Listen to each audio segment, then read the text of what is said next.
Good evening, everyone, and sorry for the delay in getting started. We've eliminated one of our technical difficulties, and I'm going to eliminate the other one in just a moment. But listen, thank you so much for your patience, and to those of you who've been waiting for several minutes, I've already mentioned that you're in for a real treat. Elin and Catherine did a webinar for us earlier in the fall, and it was only after we finished the webinar and we were debriefing, talking about what a great session it was, that I realized that I had not turned on the archive, and thus we had not saved the presentation for all those that wanted to view it. And we had lots of people sign up, as we did today for today's presentation, who were going to want to watch it at their convenience after by viewing the archive version that is always available a day after the live webinar. So they were very gracious in agreeing to redo the session, and I'm really glad they did, because 171 of you signed up for it. I see we have about 48 at the moment on the webinar, on the live version, which means to me that, again, probably 70 or 80 will view the archive version in the next week or two. Unfortunately, though, they won't get a chance to ask questions of Catherine or Elin, as you will. But the fact that there are fewer of us tonight means that you're going to get a chance to get your question asked and get it answered as well. So without further ado, I've already told most of you a little bit about the format here, but most of you may be familiar, so I'll be very quick about it. This is Elin, and Catherine will speak for 35 minutes, and then we'll open it up for questions, at least 25 minutes. If there's lots of questions, we might stay for a few minutes late, especially since we started late. But you don't need to wait to ask your questions. We have a chat box, as I've mentioned a couple of times, in the bottom left-hand corner. And if you see below that, it says main room, and then there's an empty box to the right. And you can type in a question or a comment, as many of you have, identifying where you're from, Nicaragua, South Carolina, Manitoba, etc., and type that in. But you can also start asking questions. And if Elin Kelsey, going to be our first presenter, makes a comment that you have that draws a query, you can type something in. It's quite possible someone else on the call, or Catherine O'Brien, for example, our second presenter, will respond to it while Elin is presenting. So don't hesitate to make use of the chat box. You can see on your screen pictures of the green teacher covers. We are hosts of this series of webinars, a 20-year-old nonprofit magazine.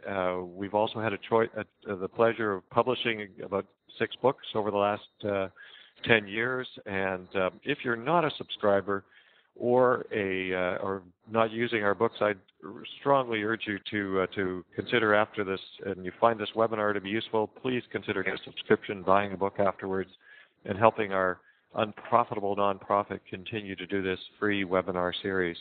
I also had the pleasure of working with Catherine and Elin not too long ago when we published as a lead article in a recent issue of Green Teacher their Sustainable Happiness article.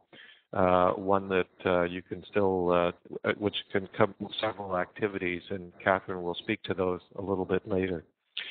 Now, without further ado, let me introduce our 2 presenters. First of all, Elin Kelsey, whose voice you've already heard. She's a PhD who lives in Pacific Grove, California, where she works as a consultant with Stanford University, the Monterey Bay Aquarium, and many institutions committed to sustainability and public engagement. Her newest book, Not Your Typical Book About the Environment, published by Owl Kids in 2010, aims to allay children's fears about environmental doom by showing them what a remarkable time they live in. And Catherine O'Brien, coming to us from Cape Breton in eastern Canada, has been actively engaged in sustainability efforts locally, nationally, and internationally for more than 20 years. She's currently an education professor at Cape Breton University, where she developed the first university course in the world on sustainable happiness, based on the concept of sustainable happiness, which you'll be hearing more about shortly. Her research focuses on this area, And the expressions of delight, wonder, and joy that children recount during active trips to school are an ideal example of sustainable happiness. She's been involved in sustainable transport initiatives in developing a youth-friendly planning guidelines with the Green Communities Canada and the University of Toronto. And so without further ado, let me turn it over to Elin Kelsey, who is our first presenter. And thanks again, everyone, for your patience. You're in for a treat. Thanks very much, Tim. It's great to join in, everyone, and I'm really pleased to see people putting down in that talk box where they're from, because we've got a fantastic distribution of folks. What I wanted to start with was really this question, and again, I would appreciate it if you'd use the chat box on the left to just write down your answer. Just take a minute. How do you feel when you think about the environment?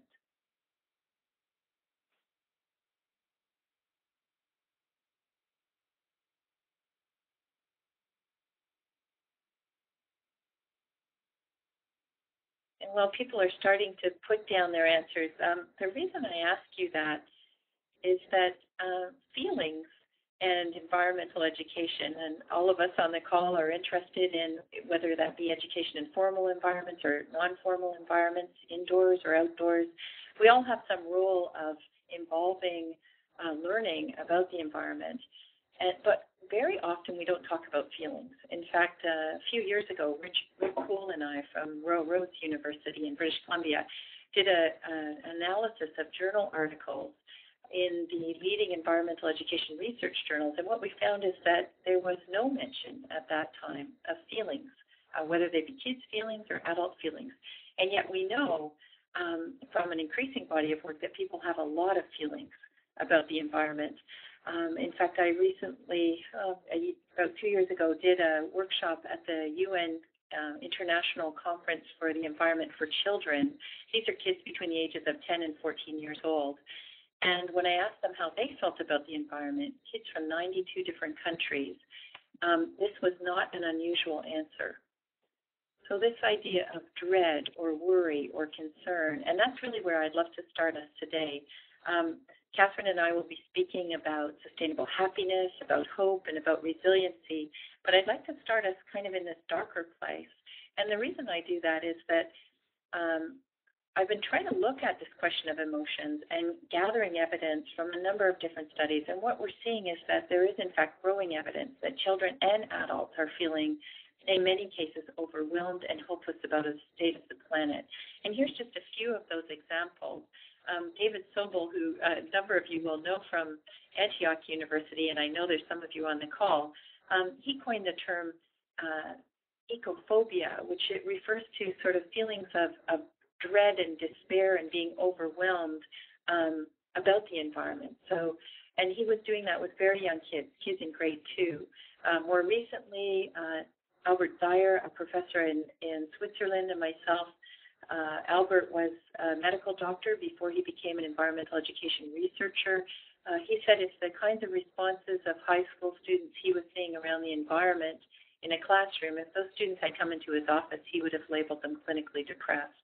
And both the American Psychological Association and the Australian Psychological Association both came out with white papers in the last year around this issue of climate-related psychological health. As teachers, here's a quote from a person I interviewed as a visiting scholar in Australia last summer. A real concern about how does he, as an educator, share these kinds of ideas with students when he's worried that, in fact, he may be unleashing real feelings of concern. Another researcher working in Australia says we simply don't have words to try and convey the kinds of strong feelings we have about the environment. And he's going about, his name is Glenn Albrecht, he's now creating a whole new lexicon of what he calls dis-eases, feelings that we have in relation to the changing environments we may be living in.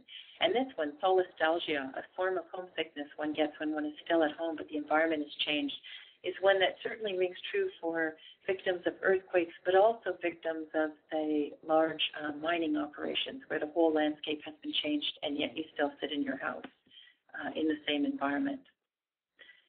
I think these are really important ideas because this concept of terror management theory, what we often do as environmental educators, whether we intend to or not, is we kind of fall into this narrative of we'll tell you how good something was, and then we tell you the threats to it. It's kind of a doom and gloom narrative. Well, when we look at terror management theory, it says that one of the reasons, for example, people may be very much in denial, some people, about climate change, is that when we give them that doom and gloom story, it's so frightening to them that the way they protect their psychological health is by actually denying what's going on. So again, I think it has real resonance for us as educators because we may be, in fact, fueling the very thing that we don't wish to happen, fear and then a feeling of denial. Or in this case, the theory of post-ecologism says that if we assume that people don't know that there's a problem in any particular environment, then our tendency is to tell them about the problem. But if instead we assume that they do know there's a problem, then the more we tell them that things are wrong, the more that they feel despair about the future of the planet, the more they feel hopeless. And one of the results of that can, in fact, be hyper-consumerism, because this sort of response is, I might as well get it while I can, sort of feeling. So for all these reasons, I'm just going to try and scroll down here. Sorry, my having a little bit of trouble controlling this. Sorry. See if I can get to this.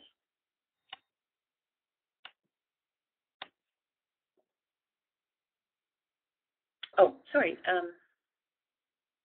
Tim, I'm not sure if you're able to help out here. It looks like the scrolling function is not working.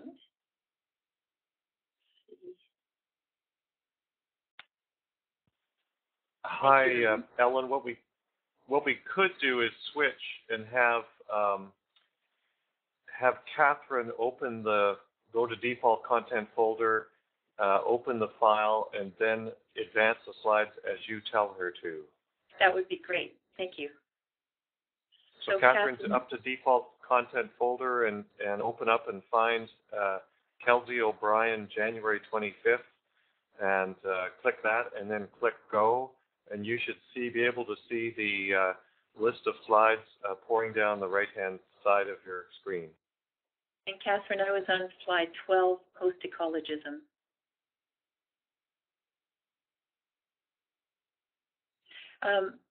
Thanks, Catherine. Great.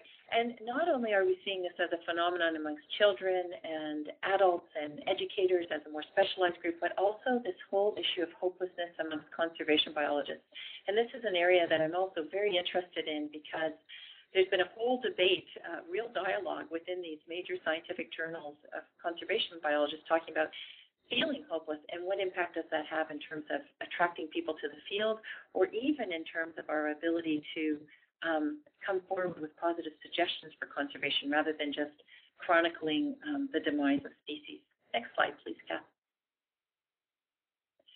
So for all these reasons, I'm really advocating the need to shift the story beyond doom and gloom. Next slide. And one place I think we really need to orient it is towards hope. Next slide, please.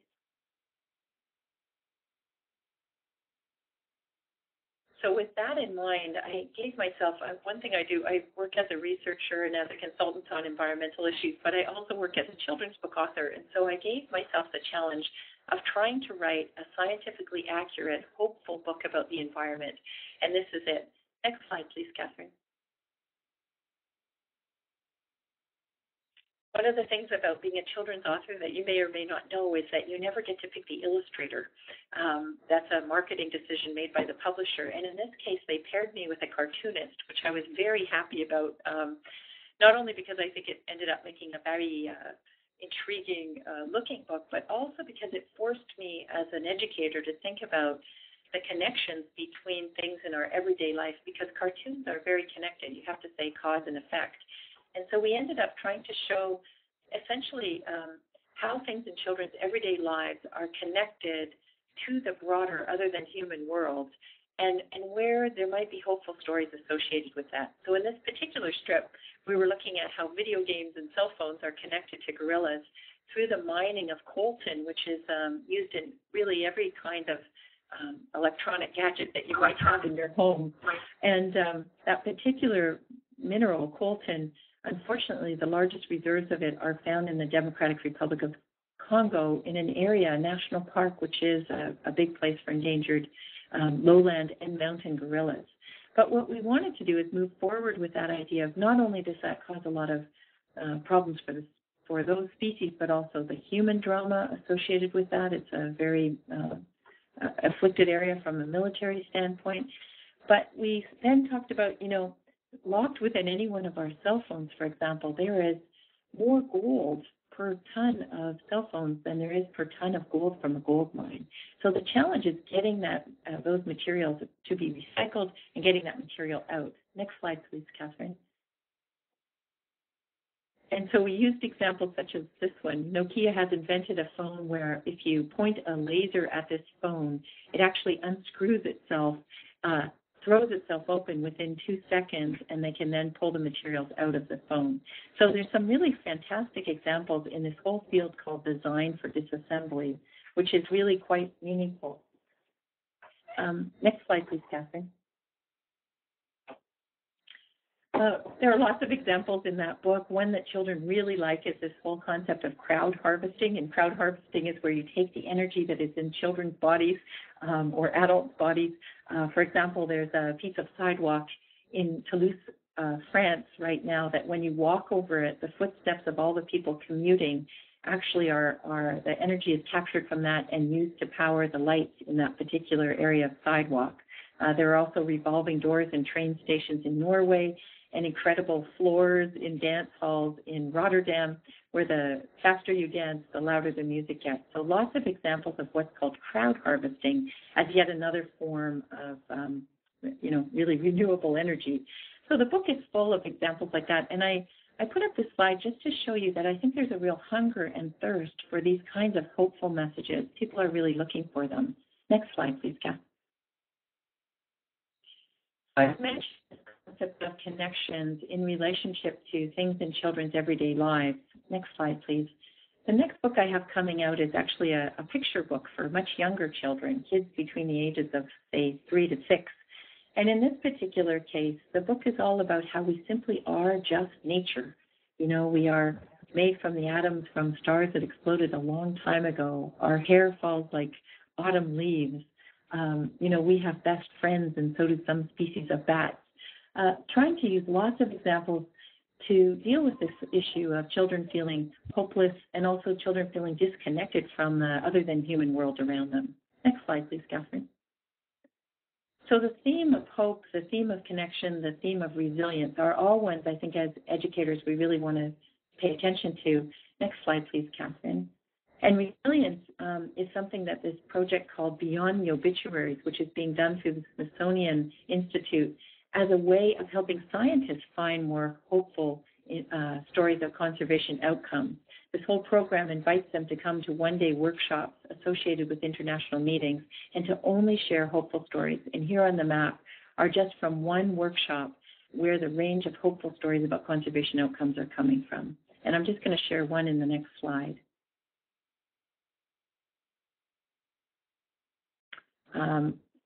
At the Great Barrier Reef, they're finding that the institution of no-take areas where you can't do any fishing at all is resulting in more fish, bigger fish, really fast.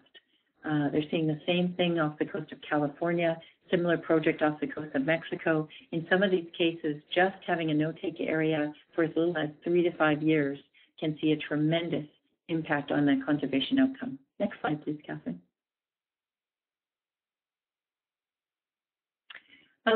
I thought this was an interesting one because on the one hand, conservation outcomes coming from seeing the resilience of ecosystems when we take off fishing pressure, and then seeing that in the United States, for example, 80% of all seafood that's eaten in the U.S. is actually eaten in restaurants. And so incredibly inspiring programs like the Seafood Watch program that started at the Monterey Bay Aquarium, and you can download a phone app for it. It's now spread to a number of different countries. But it allows you to choose a more sustainable seafood choice right there in the restaurant, and now even to recommend restaurants that are serving sustainable fish. And the Seafood Watch has a full team of people that update those cards and apps every 3 months. And the reason they have to update them so fast is that amount of consumer pressure is actually having an impact on creating markets for more sustainable seafoods. And on the right is just a picture of a child drawn by a child. One thing I like to do in workshops often with kids when we're talking about hope is asking them to lie down on the floor, draw a picture of themselves, and then write what makes them feel hopeful about the environment. And in this case, the child was talking about eating the right kinds of fish makes them feel hopeful. Next slide, please, Catherine.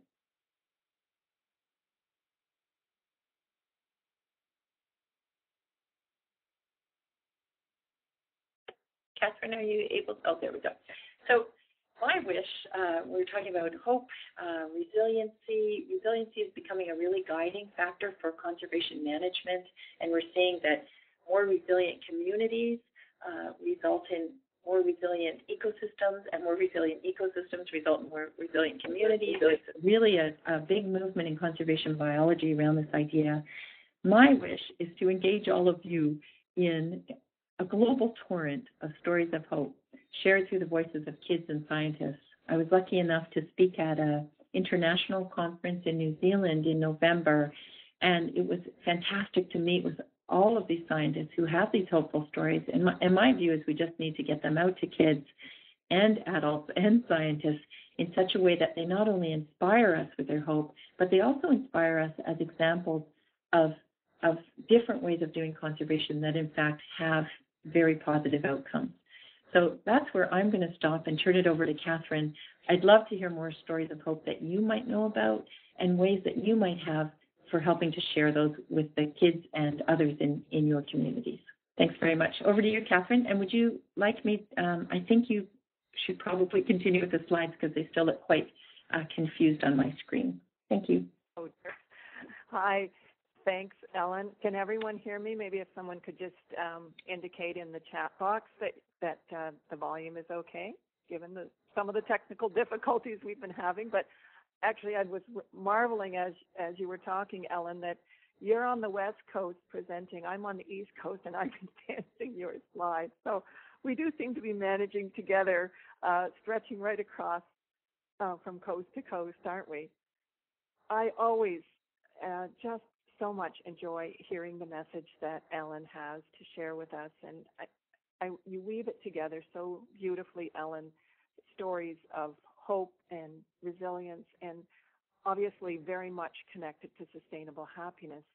Now, again, we seem to be having another slight technical difficulty. As I go to my first slide, it seems to be slightly off center here, but you can still see that the definition of sustainable happiness is there.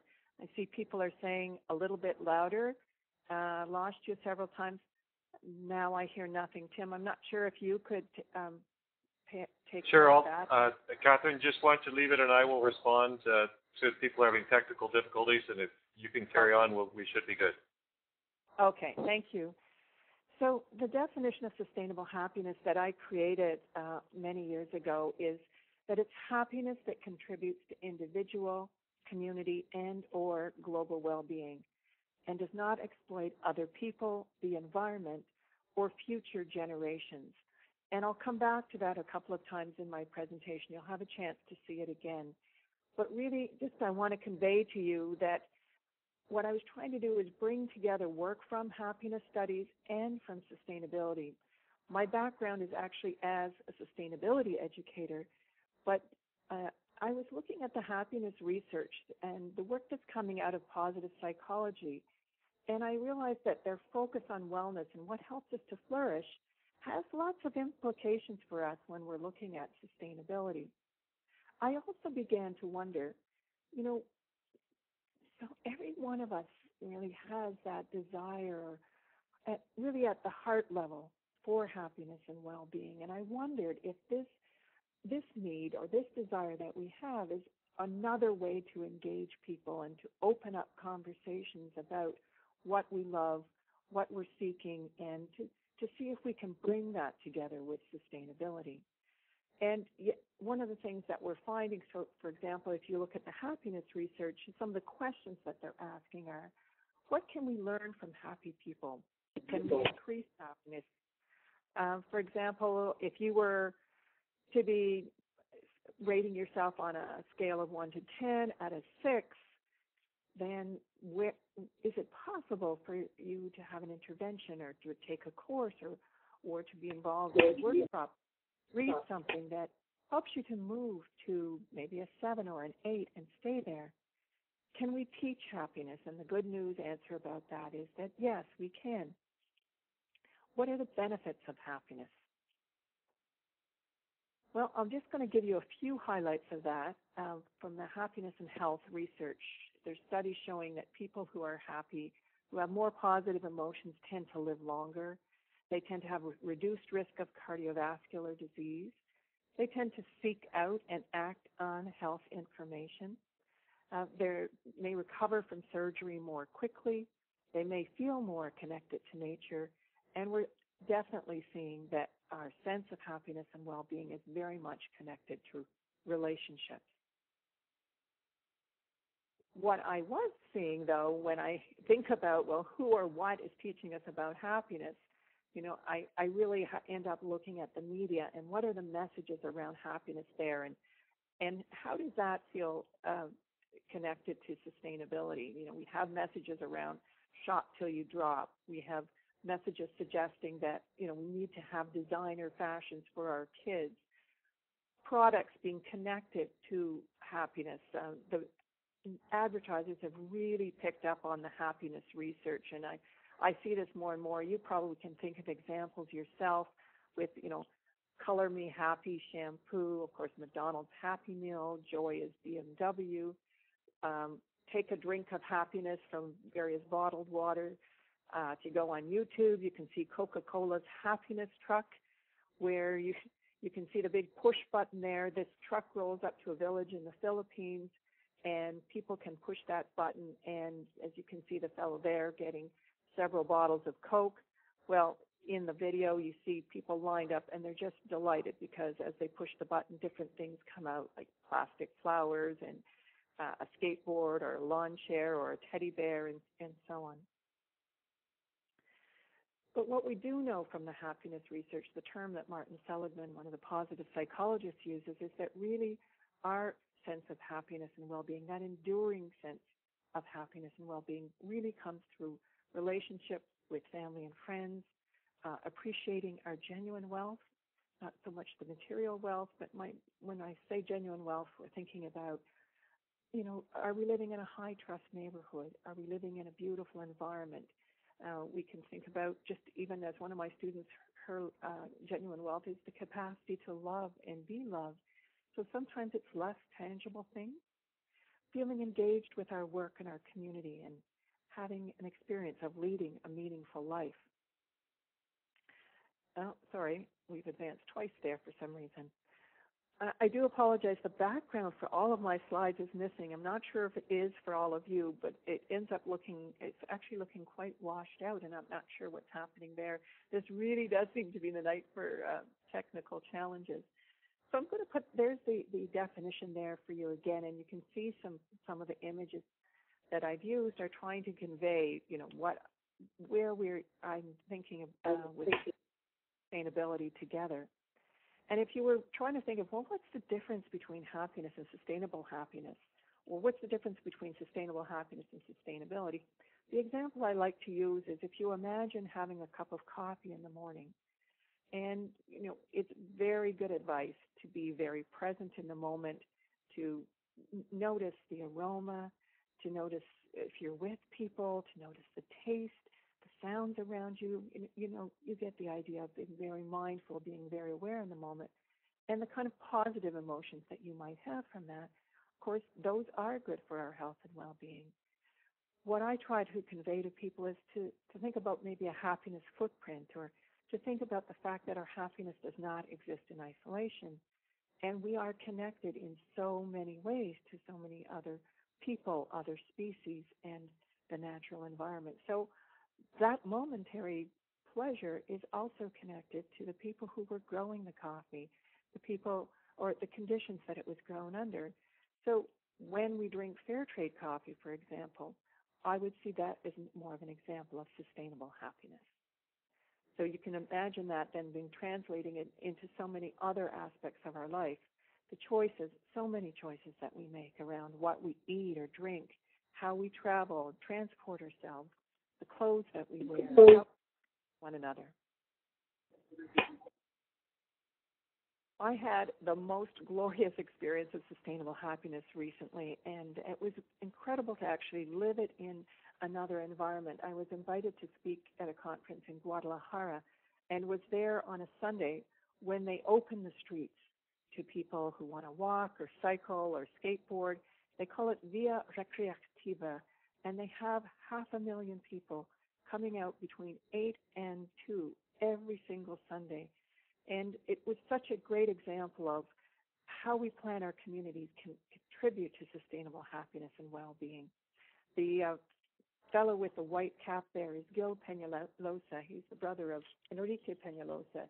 And one of the things he talked about as we were cycling along is that just looking around at everybody of all ages, all economic capacities, people just out there enjoying themselves. It was just so remarkable. And of course, what I'd love to have is a Latin beat in the background that was so pervasive. You could come to this area and have your hair cut for free. And a few minutes later, I saw these ladies who, the hairdressers, were over at the aerobics area, and they were dancing along to the rhythms that we were having along in that area. There was a place where people were dancing and hula. It was such a celebration, and apparently this happens every single Sunday, and it's a great example of how we can bring this kind of concept to plan for sustainable happiness within our communities. Now, this is a park they told me that nobody would go to because it was really being overrun in terms of drug use, and now with this, the Via Recreativa, that's really changed. They also talked about we met these youth who were skateboarding along, and we said, well, what would you be doing if you weren't involved with this today? And they said, well, we'd probably just be sitting at home watching TV or playing on a computer. And they said they felt great. They said actually that normally they'd be looked at as criminals, and yet they just felt like they belonged. It felt like this was their community, their city. I see that somebody said, Tim said, I wish that would happen in Toronto. Well, Guadalajara has an awful lot of transportation issues. This is one of the things they're doing really, really well. And in fact, they have delegations coming from various cities, and they've had one from Toronto to come and see how did they plan this? How have they been able to do this so successfully? I also want to talk to you about an activity that one of my students taught me, and it's a great one that you might be able to try if you have a classroom or a group where you're involved with environmental education. It's called Natural Highs. And I did this with a group of high school students. I just want to tell you that story briefly. You can see what natural highs could be here. I just collect lists and lists of them. And while I'm talking, I'm going to invite you to share what your natural high might be in the text box. So please go ahead and just start typing away. So you can see the examples here: the cold side of a pillow, laughing so hard your face hurts, picking blueberries or raspberries or any kind of berries, really. Of course, there's winter sports. One woman said, watching my daughter sleep. Another said, making eye contact with my son. It doesn't happen very often because he's autistic. We can have the first snowfall or playing in the ocean. And one student said, that moment when I just burst out of the water and feel the sun on my face. And another one of the most unusual ones I heard was cross-examining a witness who's lying. Another wonderful one was having a forest bath, where you go into the forest and you actually just absorb and drink in and revel in the experience of being there and all the senses there. And I can see that you're starting to put those natural highs down, and thank you. I did this with a group of high school students. They were 17 and 18-year-olds, and we were talking about who or what had taught them about happiness and how that had changed from being a child to an adult. And then one of the students said, but it's more complicated now.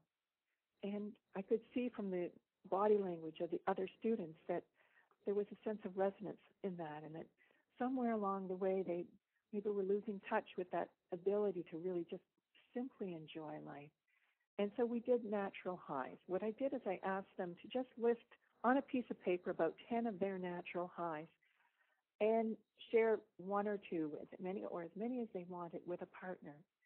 And then I asked, just wondering, would they respond at all? I said, would anybody like to share their natural high with the whole group? Now, imagine there's 60 students.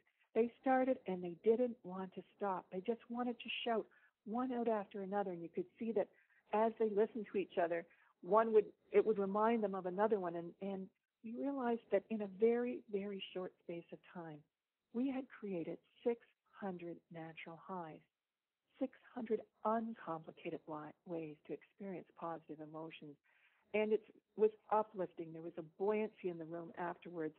And I think one of the great things about it, and it speaks to what Elin was saying around hope and resilience, is it helped them to see where might they have control simply by paying attention to the world around them, but also that they could seek out some of these kinds of positive experiences.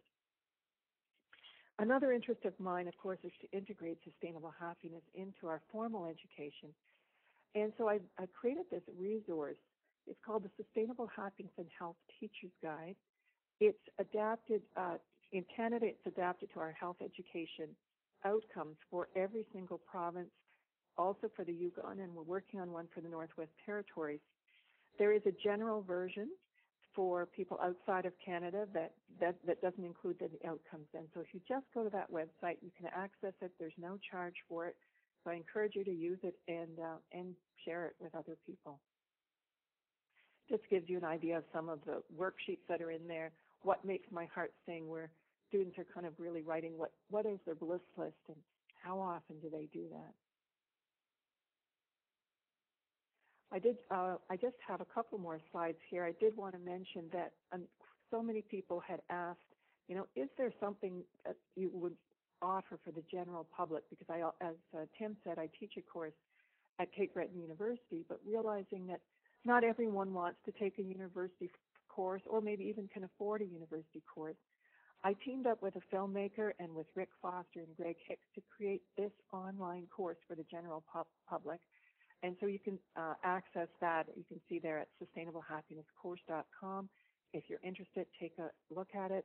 I see that the Clean Air Champions are here on this webinar. Clean Air Champions is a national environmental organization. Well, I shouldn't say only environmental, should I, Deidre? Environment and health. And their entire staff have signed up for this course. And we're now working together to look at how we can incorporate sustainable happiness into all of their programs right across the country. It's quite extraordinary and very exciting.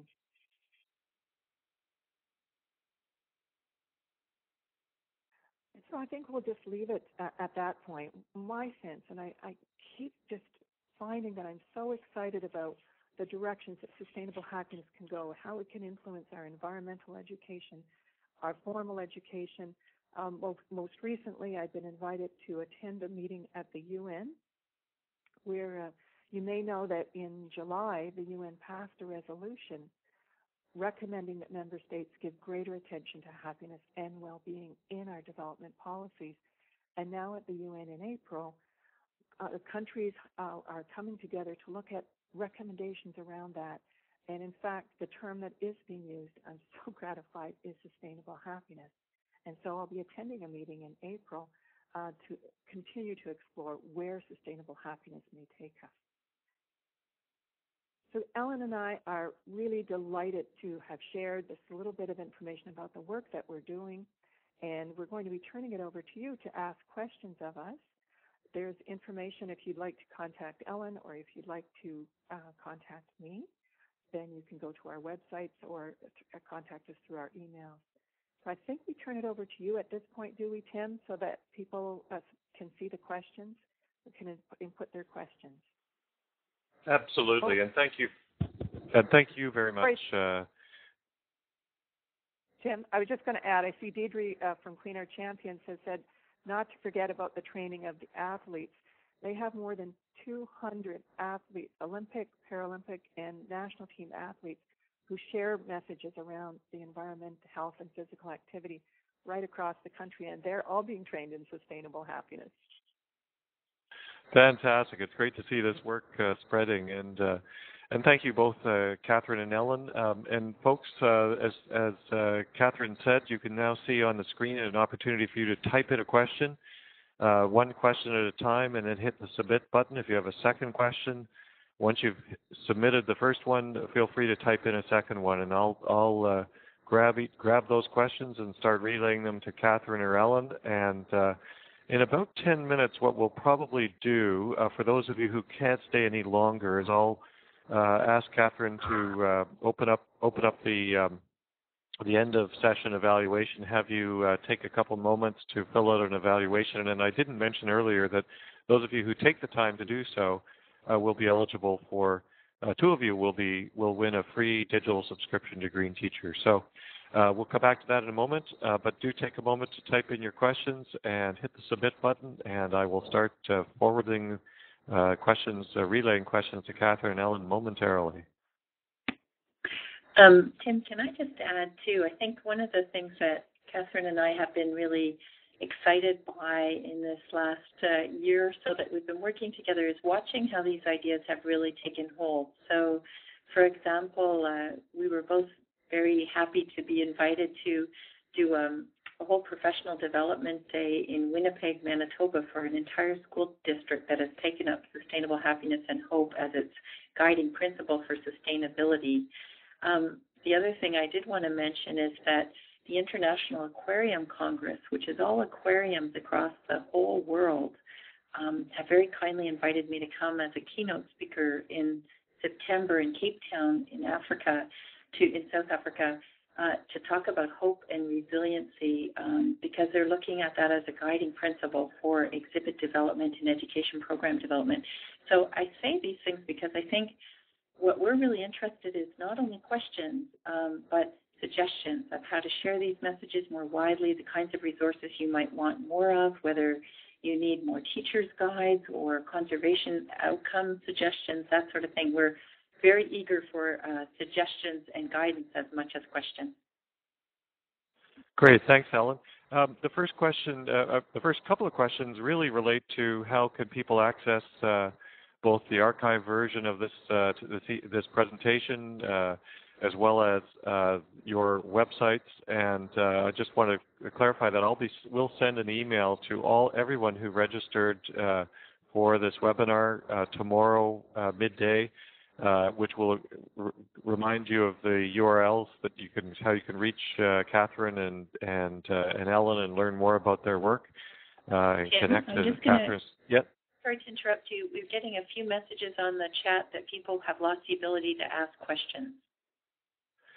Yes, I think I've screwed it up here.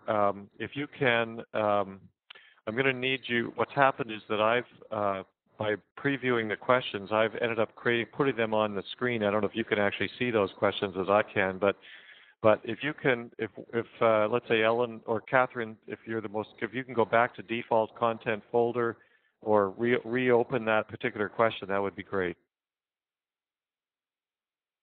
And then the next slide. Thank you so much. Sorry about that, everyone. And so just to clarify, we'll be sending out an email tomorrow with the URLs that Catherine and Ellen were sharing with you a moment ago. Also details about how to pass on the webinar, the archive version to your friends if you're interested in sharing it with them, and I'd certainly encourage you to do so. So that will be coming tomorrow. In the meantime, keep those questions coming, and I have to figure out how to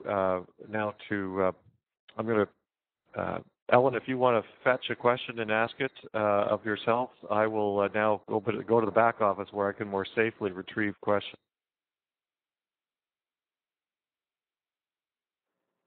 It's Catherine here. Someone asked about the videos and the online course. That's actually for the general public. It's not aimed at children and youth so much. The resource that I mentioned, and the one that I said is for the general public, is at www.sustainablehappiness.ca, and then there's a section for educators. All of the resources are there. So the ones for the provinces and territories in Canada, as well as a general one. And I should have mentioned there's also one there available in French.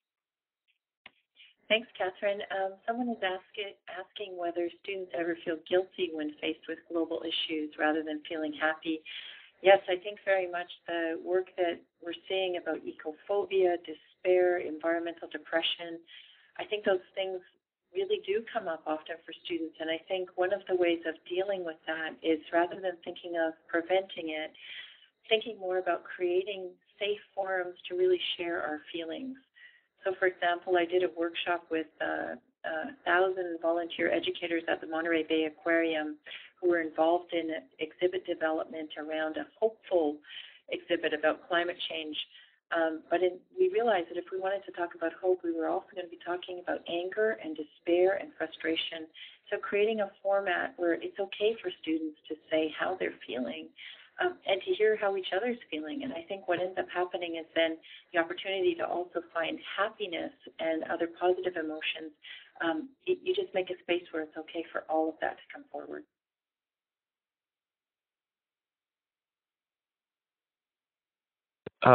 Thank you, Ellen. Another question for either of you is that, of course, the topic of climate change is one that's a particularly depressing one and many educators struggle with how to present it in a way that's other than completely depressing. Do you have any suggestions? One of the projects I'm doing is working with 40 aquariums across the United States who are involved in communicating climate change in the oceans. A very interesting thing is that climate change denial does not seem to be part of the ocean discussion. And because oceans are such an important part of our planet, talking about climate change in relationship to the ocean seems to depoliticize it, sort of opens it up and allows you to talk. The other thing is looking at common values. As Catherine said, we all love to be in places that feel enriching and vibrant and lively. So rather than speaking directly about climate change, sometimes talking about those shared values of wanting to live in a more sustainable way or a more cost-effective way, appealing to a broader value, and then talking about the importance of riding bikes, things that are actually good from a climate change perspective, but not necessarily going after it from a climate change science standpoint. Another question for either of you. Are there organizations that are collecting data about sustainable happiness, the kind of data that could be used by researchers, for example, to argue for more programs related to sustainable happiness? Well, one of the things that we're doing with the national research project that I'm involved with is we've been collecting information from children and their parents about their experience on the trip to school. So this has never been done before in Canada. Actually, it might be the first time in the world. We have more than 7,000 surveys where we're asking, how are you traveling to school and what is your experience? And what we are finding is that the parents who are walking to school with their children are feeling happier, and they're also feeling less rushed. And children who are walking to school with their parents are saying, for the most part, that they're happier. And they're less rushed, they're more relaxed, and they're less tired. So this is great news. It isn't all that all children who are walking are saying they're happier. And so we're actually drilling down now into the data to see, what kind of neighborhoods are these kids in who are saying that? Is it a problem with traffic or a problem with bullying? The other interesting thing is that we're starting to look at opportunities to work with health associations. And I think that my experience with my students, for example, when they're in my course, is that they begin to shift towards more sustainable, healthful lifestyles. And my preliminary research suggests that that's still there a year later. So I think that there's huge potential for applying sustainable happiness to health, education, to chronic disease prevention.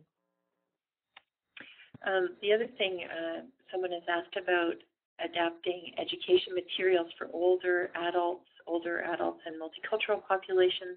I did want to say, in addition to the teacher's guides that Catherine has mentioned, which are wonderful, and I really encourage you to download them. They're for free and they're wonderful. Both Catherine and I have been working on popularizing these ideas. There's an article in New Scientist magazine this month talking about hope and resiliency around conservation biology. Catherine and I did an article, as Tim mentioned, for Green Teacher. So if you just Google these kinds of terms, you'll see that there's not only materials in an educational format, but also general interest information. Thank you, Ellen and Catherine. Another question, a really good one too, from I think Kimberly about asking, are there ways to sort of measure the impact of programs that are using sustainable happiness as a focus? And the reason she's asking the question is that having, as a naturalist, she suggested to her organization that she teach about this topic, and they kind of looked at her sideways. And so she was thinking if there was a way to provide more compelling sort of data, that it would, make it easier to make the case for using sustainable happiness as a focus. Either of you care to comment? I was just going to let Catherine, of course, comment on the sustainable happiness data. I think part of my desire to start compiling lists of the challenges of environmental despair and depression and those sorts of things, because often it's hard to talk about happiness if we don't think there's a problem.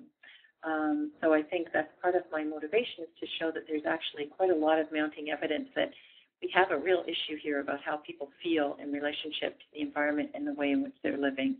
And that's kind of the opposite approach, and I think a very complementary approach to Catherine's work on showing the benefits of moving from a positive direction. I think it's interesting. It is a very important question. I'm actually personally less interested in quantifying shifts. I think that's important work to be done, and I think that there are many people who want to see those quantitative shifts and that kind of research. My experience, and I know it was yours, Alan, as well, for example, when the schools decided to take this work on in Manitoba, they weren't looking for that kind of information because they recognized already the importance of sustainability education. And where they felt they were lacking was in the mental health area. And they know that those two are very important to work on together. We know we have great concerns worldwide in terms of depression, for example. And that sense of not just the hopelessness, but also the sense of apathy that many youth are experiencing, that sense that they don't know who they are, where they belong, or how they're going to contribute to the world. I think there's a case to be made without having to come up with that quantitative information, even though I understand that it is very important for some people to see. So what the educators in Manitoba recognized is that they wanted to bring those two together, and it made a lot of sense. So it may be that finding a way to communicate what do we mean by sustainable happiness is part of the picture in terms of convincing an employer, and that I realize that some people hear the word happiness and they assume that they're going to just be hearing something that's kind of lightweight. If I could add to that too, Catherine, I think it's all. I have this theory that everyone likes to be the first to do something second. So just knowing that the Winnipeg Board of Education, that particular school district took this on, it's very helpful in encouraging other school districts, like the caller has mentioned around Calgary. To know that another province is doing this is sometimes very helpful. Also, the National Parks in Canada talk very confidently about the issue of ecophobia. So again, when they recognize that there's a problem of that kind, then I think that opens the door to saying, well, here's a new way we might approach this.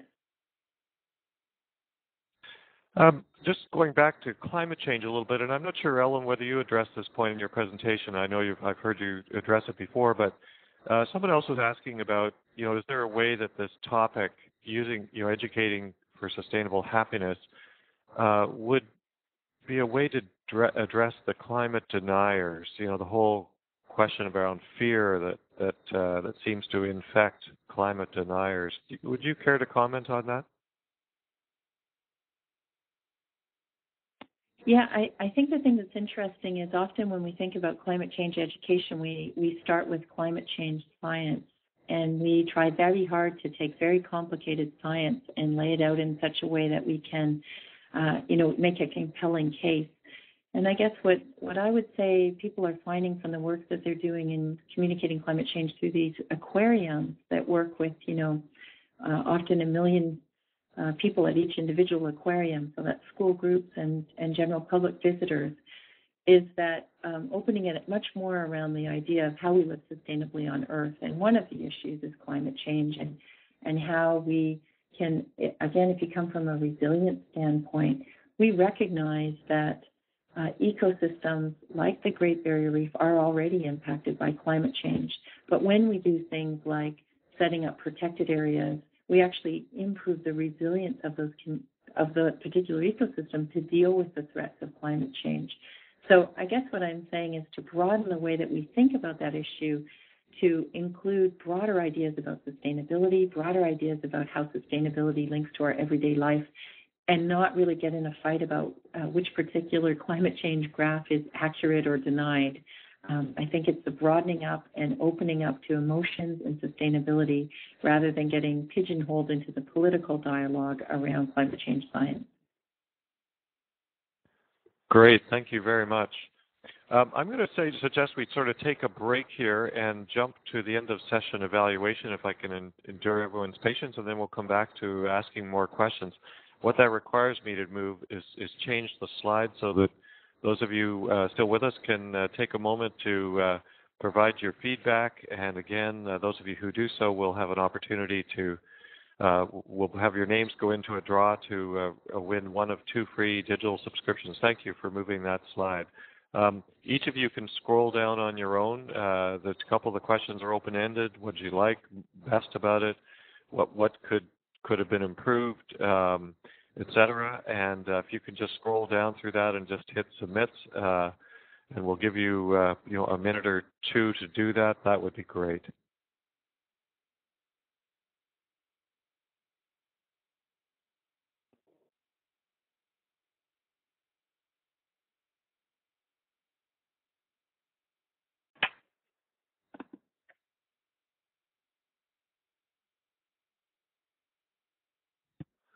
Sorry to interrupt the whole flow of this, of course, but we'll jump back into this in just a few moments.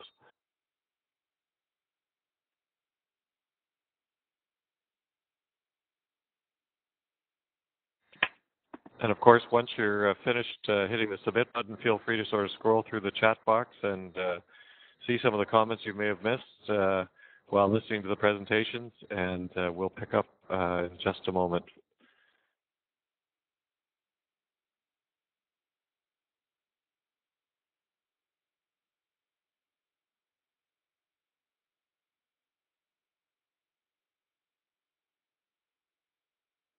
So we'll give everybody another 15 seconds.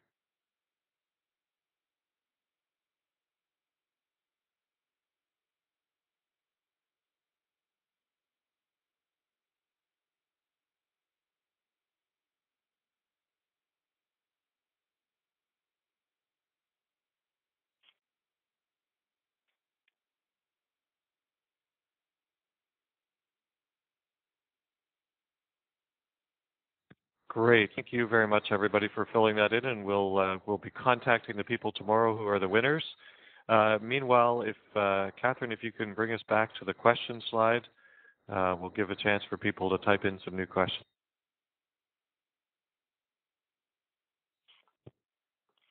Great. Do either of you have any comments? We don't have any questions at the moment. I will I'll interrupt when we do, but if you have comments in response to your presentations or to anything you've seen in the chat box, I'd welcome it.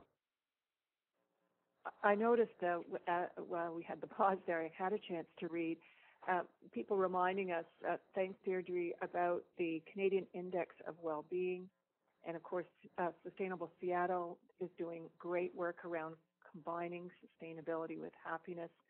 And some of that work is based on the work that was done in Bhutan with gross national happiness. So for people who are actually looking for those kinds of indicators, there is tremendous work that's already being done, and there's the Happy Planet Index as well. So that's another thing. I'll write that down as people submit questions if they have them.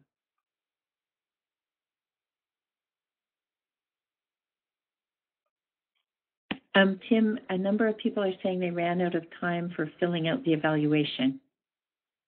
Yes, I was just responding to one person, and I'm really sorry. I should have probably given a countdown or something like that. We will put the that slide back up momentarily. We'll just see if there's any other questions that people have at the moment, and then we'll give you lots of time to fill it out. I'll just double check to see if there's any other questions. Mildred has asked a very beautiful question. Why do you do this work? How does it touch you on a personal level? What sustains you? What a beautiful question. Catherine, I'll let you answer that one first, and then I'd be happy to. It makes me happy. I tell people I can't even say the word sustainable happiness without smiling. It gives me hope, and it probably contributes to my sense of resilience. I feel that I'm doing something that is engages people. I have never had someone really turn away from conversations around happiness and then sustainable happiness. And when I see people shifting their lifestyles, when I see that light bulbs going on for my students, when I see that shifts start to happen, whether it's in a city or a school district, I see that change is happening, and for me that's very, very exciting. And I'm meeting the most wonderful, interesting people in the process, and Ellen's one of them. So I'll turn it over to you, Ellen. Thanks, Catherine. And of course, the same feeling. I have to say, Mildred, I think, I spend a lot of time working with conservation biologists on environmental issues, and there are such profoundly difficult issues that the planet is facing. But the response of gloom and doom, I think, is showing up in really important places, like in the lives of kids, in the lives of scientists, in the lives of educators. And we know that fear and discouragement leads to inaction, lack of creativity, feelings of, well, what's the point? And so when you love the planet and you feel like, that's not the way we want to go with this, that we have to change the narrative, we have to change the story, and we have to open up the creativity, because what I've seen, the good thing about living as long as I have is that I really do see that when we open up creativity and think of different ways of approaching environmental issues, we really can find some really compelling and important positive conservation outcomes. And so I'm really interested and driven, I would say, in finding them and profiling them and sharing them for both a mental health standpoint of myself and others, but also for the way of building a more sustainable planet. Well, I'll jump in here too. Actually, Catherine, I think I'll ask you if you can bring back the end of session evaluation again. We don't have any questions at the moment. We may pick up a couple in the next couple of minutes, but probably in the chat box. But if you can bring back that slide, that would be great. And I would also just add my own voice to your most recent comments. I think it's, as an editor who's been working with environmental educators for more than 20 years now, I can't think of a more important topic than the one that the two of you have been championing for a couple of years. And I think that it's critically important. I'm delighted to hear tonight some of the latest developments and the progress that school districts and organizations that are committing to sustainable happiness as a focus for educational programs. This is really exciting. And I think that that's only going to continue over the next coming months and years. So kudos to both of you. Really, my heartiest kudos for raising and championing this, because you really opened the door to a very vital part of the education we need everyone to be enjoying. So again, folks, you have this end of session evaluation. Please take a minute and this time around, I will give you a little bit longer to fill it out, because I realize it would probably be easier for you to fill it out a little faster this time, since you'd already started answering the questions before. And once you've filled it out, if you have another question, please ask it in the chat box this time. That'll give us a sense of when people have finished with the end of session evaluation, and probably Ellen and Catherine will be able to start answering while those of you who are still taking time to finish the evaluation can do so.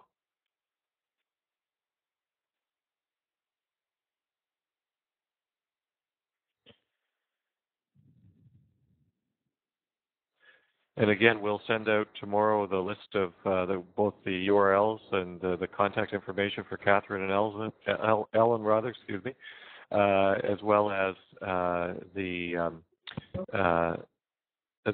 details about the archive version and so forth.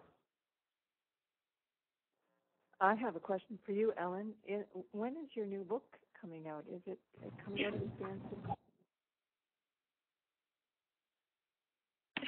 Thank you, Catherine. That is every author's dream question. It's called You Are Stardust, and it will be coming out in the fall of this year, 2012. This is going to sound like shameless promotion, but I saw the early work on it, and I just found it so deeply moving, and so I really encourage people to keep an eye out for that. And we're using not your typical books about the environment. We used it in the Sustainable Happiness and Health Teacher's Guide, and I highly recommend it as well. It's really just you draw such great connections there, Ellen. It's just terrific work that you're doing. And Ellen, can you remind us of the title so that people can put it in their calendar for the fall to start Googling when it's likely to be available? Thank you very much. It's just called You Are Stardust. And I'll just type it into the chat room, and thanks very much for those kind comments, Catherine. And we'll make sure that we review it in Green Teacher as well. Thank you. Tim, I'm embarrassed to say that I'm afraid I'll have to sign off. I have to zoom off and pick up my daughter on our bikes. But thank you so much, everyone, for this wonderful webinar. Sure. No, I think I'll just double check if there's any one more question for Catherine. But Ellen, thank you so much for everything, and we'll be in touch. Thank you. And I'll stop the archive. Is that right, Tim? No, hold on for just a second in case we have one more question for Catherine, and I'll just do one little check. And although, in fact, of course, I asked people to do that in the chat room, so I think we are probably done.